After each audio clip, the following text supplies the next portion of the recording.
At least not when I was sapient, I'll say. Really, I never thought about it that seriously.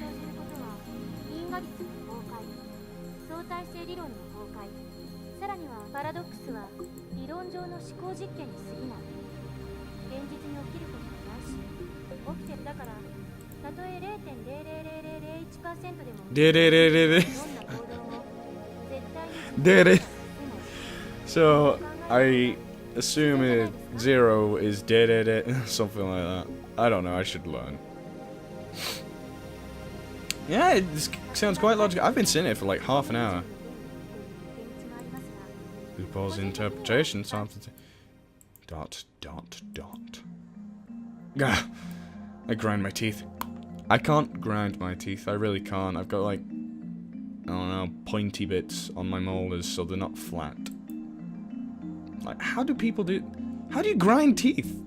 See, I'm actually curious now. How the fuck do you grind teeth if molars have pointy bits on them? And I know they do. I've seen molars.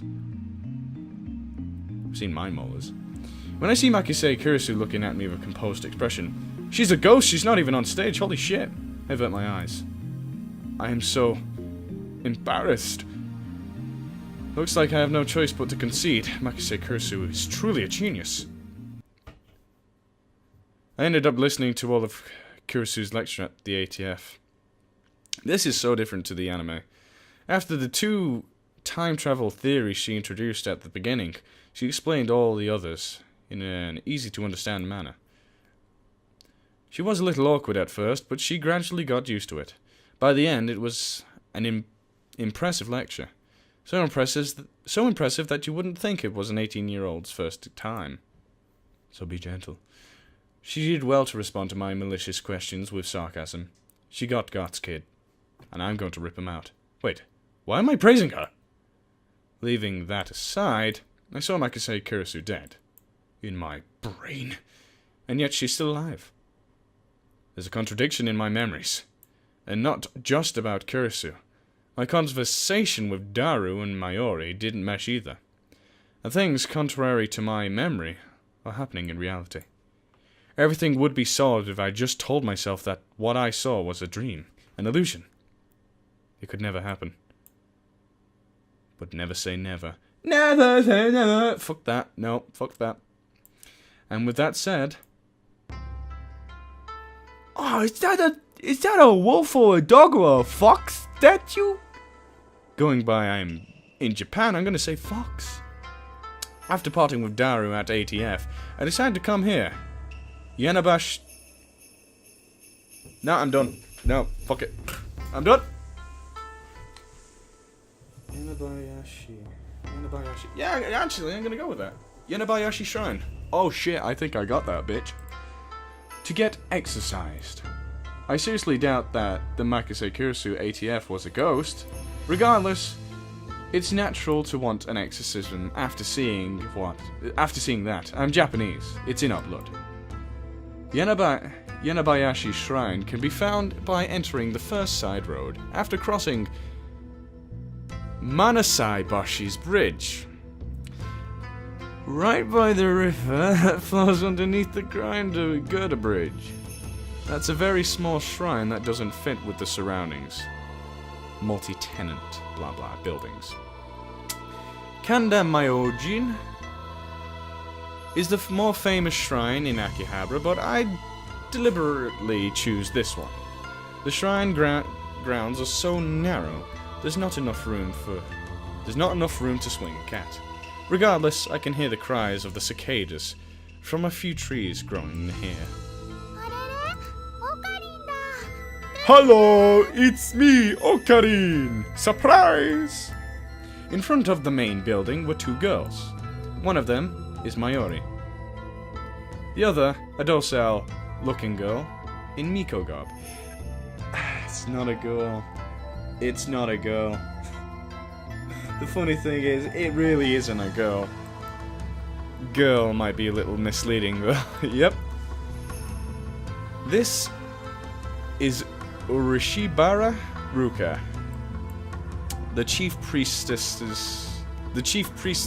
son. That's right. Son. Dude looks like a lady. He's a beautiful, lovely girl in every way, but he's a guy. Ah! Even sounds like a girl. Bows his head. The voice of a woman. The mannerisms of a woman. Every more womanly than a woman. But he's a guy. Taller than Mayuri. Yet with... Yet with curves so slender. He's a guy. Looks good in Miko garb. But he's a guy. Holding a bamboo broom apparently in the middle of the cleaning. But he's a guy. Guys can clean? Also, almost evening. Yet it's still so hot outside. But he's a guy. Damn cicadas won't shut up. But he's a guy. In the anime that I watched, he said, still a dude, mentioned something about a flower, he kept saying, still a dude. Still a dude. That was just funny. That was a funny sequence. Rukako, that blade... Rukako, that blade I bestowed upon you, what happened to it? He's an acquaintance of mine, so I call him Rukako. In the past, I happened to save him from some photographers in the pedestrian zone. He's been attached to me ever since. By the way, it just so happens that Rukako and Mayuri are classmates in high school. I heard that fact after I had gotten to know him. Rukako is taken aback by my sharp question. He starts fidgeting with flushed face, fearful of floating tears. Why the hell are you crying? Don't be such a pussy, man. Go get the sword. Yeah. Yes, I do mean the demon sword, butthole raider. What did I just call that sword? I don't. Correct. I brought it for you so you could control your power.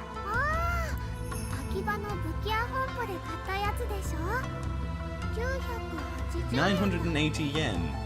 Isn't that like, I don't know. If I remember the exchange rate, isn't that actually a good price?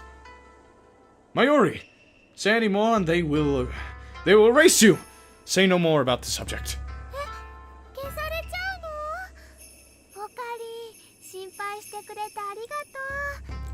I ignore Mayuri's question. Don't get the face close. Really creepy.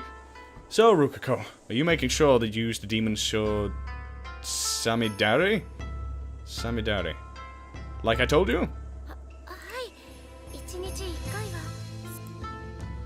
As long as you carry it, master, and master it, as long as you can,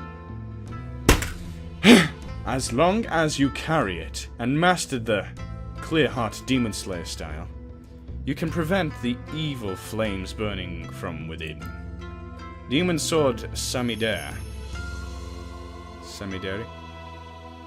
Maybe an imitation sword, but that is only the form it takes to hide from the world. The one worthy to wield it appears... No, fuck it, I'm done. I'm a bad narrator. When one worthy to wield it appears, it unleashes a true power. I got it cheap for only 980 yen, tax included. Of course, why else? However, even if it is fake, you'd probably get taken by the police if you saw walking around with it. Oh, that reminds me of something that happened in England. I think it was England, at least. A blind guy was walking around with his cane, and the poor guy got tasered. Because the fucking police guy thought it was a katana. Are you serious? He thought the sword was a katana.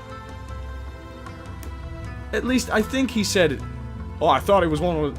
I don't know why I'm saying it in an American accent. I thought it was a Japanese... People don't sound like that in the UK. Well, basically, he thought it was a Japanese sword. I think he put it. And he tasered him. No hesitation. Maybe he asked him to put it down, but the guy was just so confused, like, what? Sword? And I was like, oh, fire! Anyway, poor guy. I can't remember what happened to the blind guy, but I hope he's okay. I should really pay attention to the news more. Knowing my luck, the poor guy probably died, and I'm an asshole. Ugh. However, even if it is fake, you'd probably get taken by the police if you just walked around with it.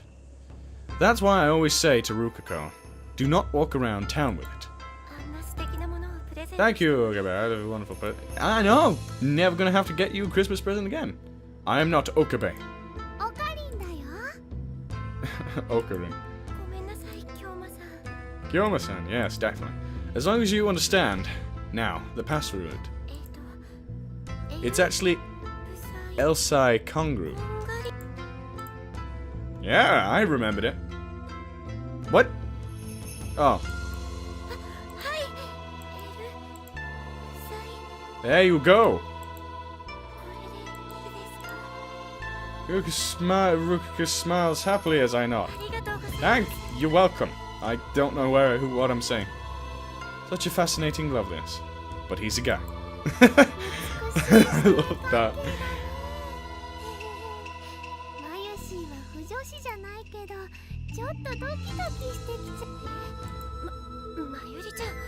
You. He's Louise. Though we do have a master-disciple relationship. I, as Hoin Kiyoma, have a mind control. Taught Rukiko of the conspiracies and ruling structures that plague the world, and ways to resist them. And that stuff about demon sword Samidari, fuck it, is part of that. Look aside, Rukiko's very obedient and honest in character. He never gives up. And actually, Rukiko was the one who asked me to teach him lots of things. So he's a very attentive disciple. Though, he does have the weakness of not catching on too quickly, and being too shy. So, why is Mayuri here? Ruka-kun. There's that word again, kun. Why do they add the word kun at the end? I'm sounding that out too much. Is it Christmas? I hear a lot of Christmas bells. Is Santa flying overhead?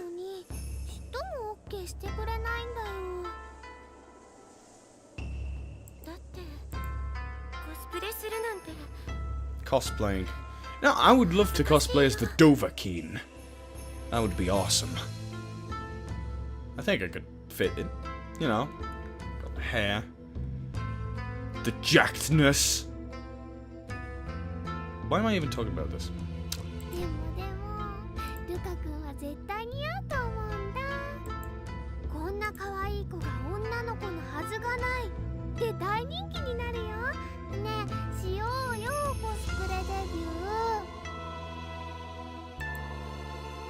Mayuri's hobby is making costumes. She's made at least 30 so far, but it's rare for her to wear them herself. She seems to feel supreme joy in seeing someone else wear them. She's a fashionista! And so it looks like she's chosen Rukiko as her next target. And of course, the in-progress costume Mayuri is currently raving about is from a female character. It doesn't look like Rukiko, a boy, wants to wear something like that. I'm not sure if I know that feeling. I mean, he's wearing Miko garb like it's normal, so I don't think he's opposed to cross-dressing. If he's not, then I really don't see why cosplaying should be any different. I saw him restrain Mayuri from pressing Rukiko. Save the trivial stuff for later. I know it is, but I don't give a shit. And it's trivial to me. Yes, basically. Anyway, Rukiko, the reason I came here today is for an exorcism. Can you exorcise me? And that's where I'm going to save it for today. Because it's really fucking creepy, man. Like, god damn, it's creepy. I don't know why Rukiko just creeps me out. I have nothing wrong with people acting like that. Dude look like a lady. I have no problem with that. It's just, yeah. Creeps me out a little. But, you know, whatever makes you happy. Anyway, goodbye, everyone. I'm kind of tired for no apparent reason. I want to sleep.